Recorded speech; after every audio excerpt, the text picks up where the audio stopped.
after lunch and a bit of thought, I have decided on the handle situation, and I'll do possibly, I think I might do the top ones brown now, because I'm thinking I'll do a couple of blue ones like at the ends. So if the current handles are going to be, the brown handles are going to be at the sides in what I call basket configuration, because you're putting the two narrow sections together. I'm thinking I might do a couple of blue ones in tray configuration. Maybe like real down low. So like it's, you know, only a couple inches high. And maybe in like just folding down like a little bit, like that. I think that would be real fun. So I think that's what I'm doing.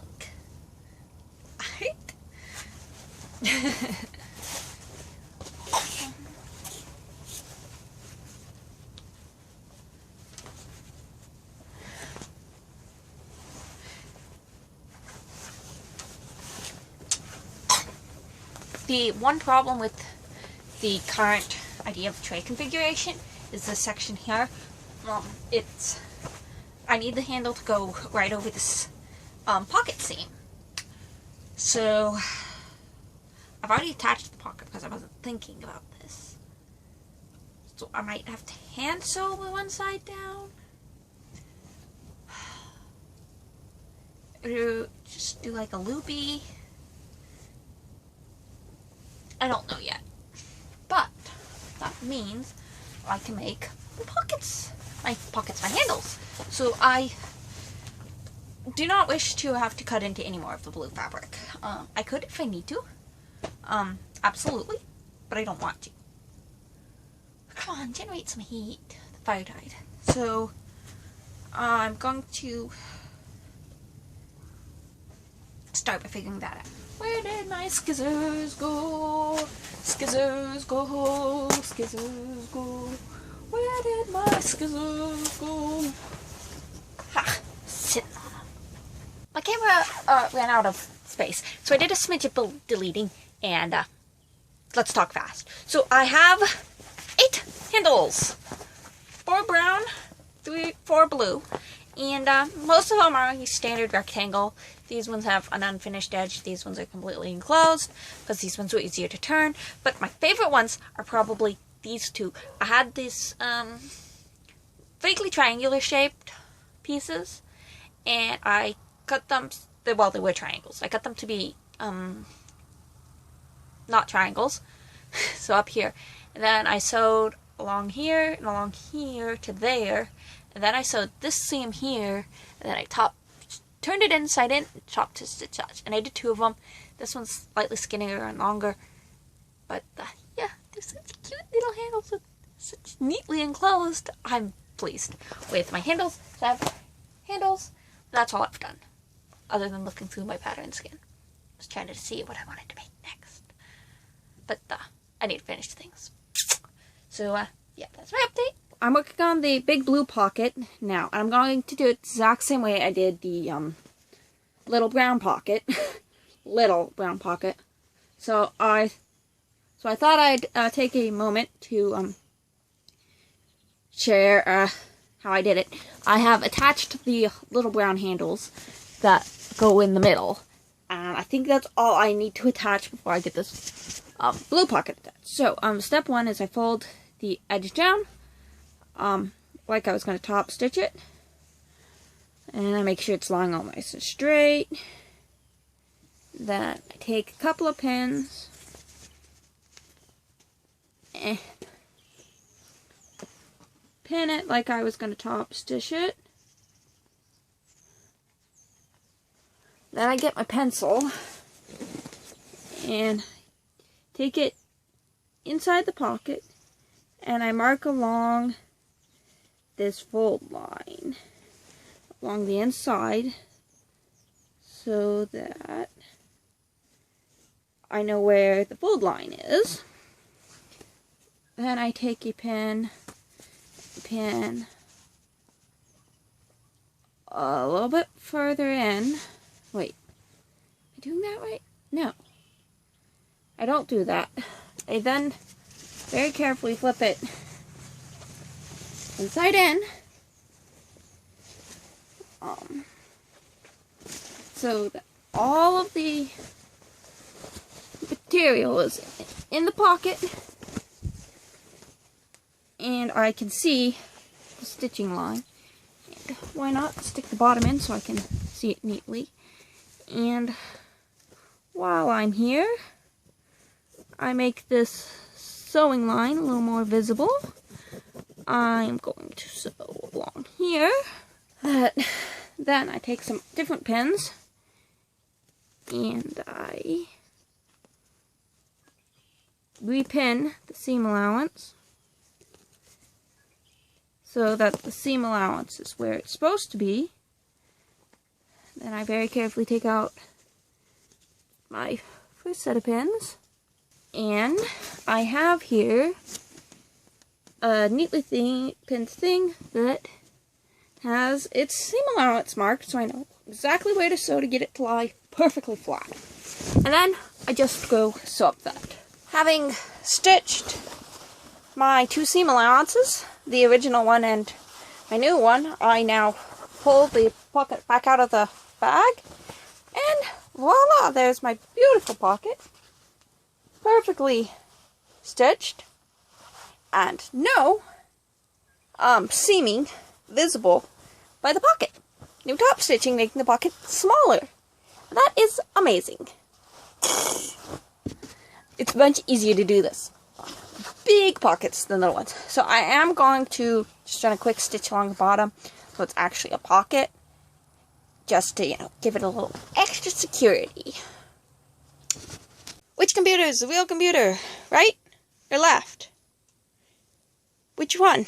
Give a guess, give a guess, give a guess. I'll let you know now. It's left. That's my old laptop lid. Yeah. You can tell partially because I used to have a card holder there. Also, it's a trifle more beat up looking, particularly around the edges. So I have finally attached all the handles. There are 4 along the top. These 2 are going to be basket style. So, like I said, long edge. And these 2 brown ones are going to be tray style. And then we have the ones that I attached way years ago, which is basket style for a shorter basket.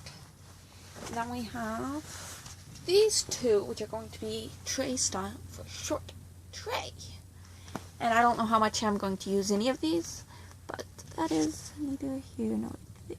I'm thinking I'll actually try and make this reversible, so you can have it, I can flip it, inside in or inside out.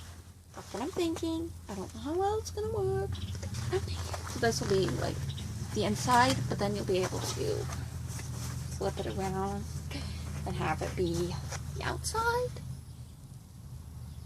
So that would be cool if I can make it happen.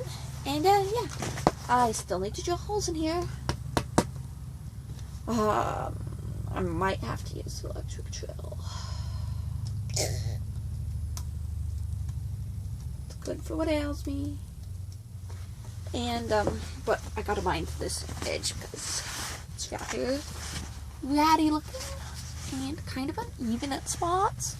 And so I'm gonna just bind it with light blue, and we'll be good to go as soon as I get the drill, which will hopefully be this afternoon, because it's near lunchtime, which is at noon. Not breakfast at noon, lunch at noon. No, this is too short. One width of the fabric is too short. However, at the other end of the fabric, I have this little guy. I think if I add it together, this little guy and that little guy should be enough. I was hoping that yeah, I think I'm going to use the shorter side. On the theory that when I next use this fabric, I'll want the longer side for something.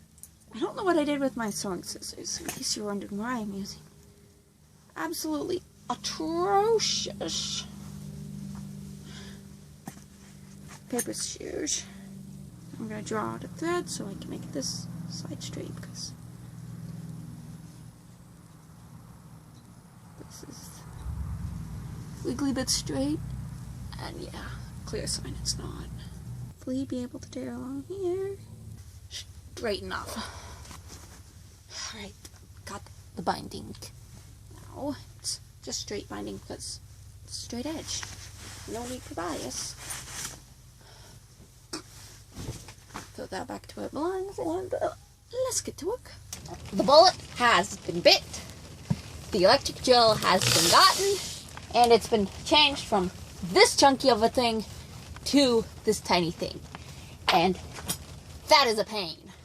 Oh my goodness. It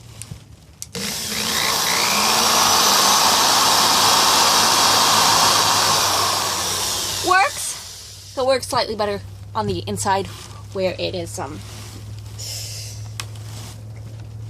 little, younger. And ready to start drilling. No, we're not ready to start drilling. But time has come, I think. I don't like this surface to drill into. I think I'm gonna go get something I can confidently drill in because I don't want to drill into my floors. So, pause that. This will do, I think. It's rather rough, but it's thick enough I won't drill through it.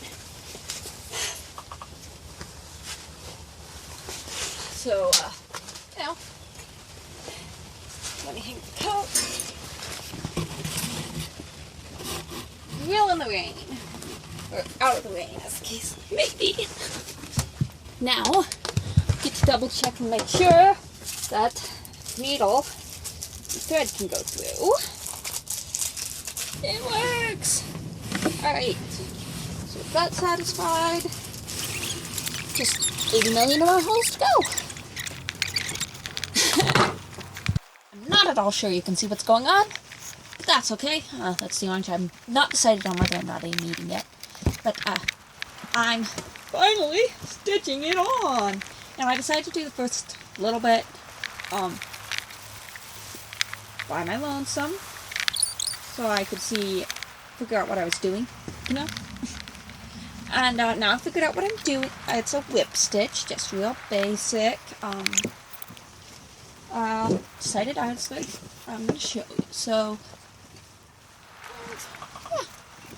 I just wanted to get it started. The first couple of ones I think were the hardest. Haven't gotten to a corner yet, though. Once more, I have started something without letting you know. I'm sewing up the side. I'm going to sew up a couple stitches along the top, and then sew back down. It's just some decorative stop stitching to make the side not flopping wide open like this. And all nice and neat looking. And then I will be done. I'll be done. Anyhow, I'm talking now because I found this is the best way to keep it taut. My bag is finished. Basket. I think I called it a basket. I have my computer in the side. It's at the moment full of books. And, it's finished. I didn't put enough stiffening in to hold up the handles. I wasn't thinking of that. So, it's very floppy. But I can get video of that later because it's supper time. And I need to go in, but it flips beautifully. I haven't tried it this way. That's also beautiful, either direction. But I prefer this way because it's just so neat. Anyhow, I'm very pleased. I have this massive thing that just packs down into nothing, as you will see in a later video.